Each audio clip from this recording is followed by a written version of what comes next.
understand that we might be having some technical issues with the connection, so I apologize. I'll try to fix it as much as I can. And if it persists, I pray that we have some divine intervention to make it work.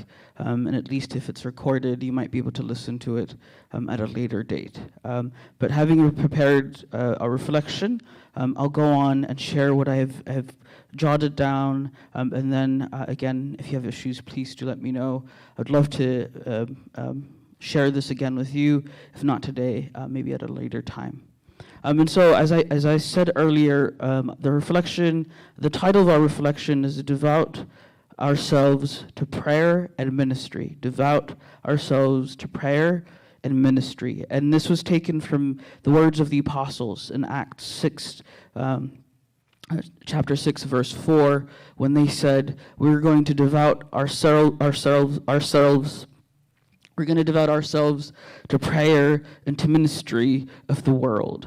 And so they said this in response to, as they were growing their ministry, many people had joined the apostles. And so in response to that, they had said they're going to devote themselves to prayer. As Christians, this is something that is required of us.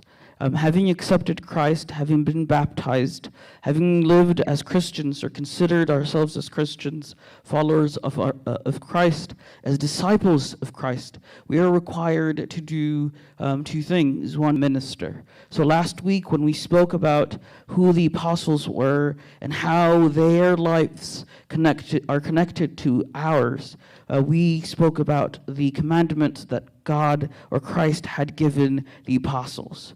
He gave them 3 commandments, we said. He'd given them to love God.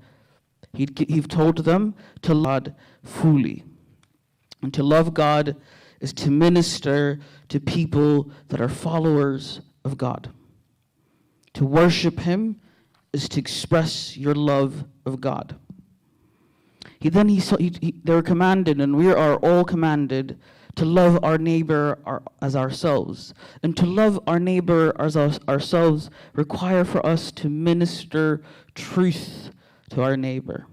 So in order for us to love our God, we need to love our neighbor.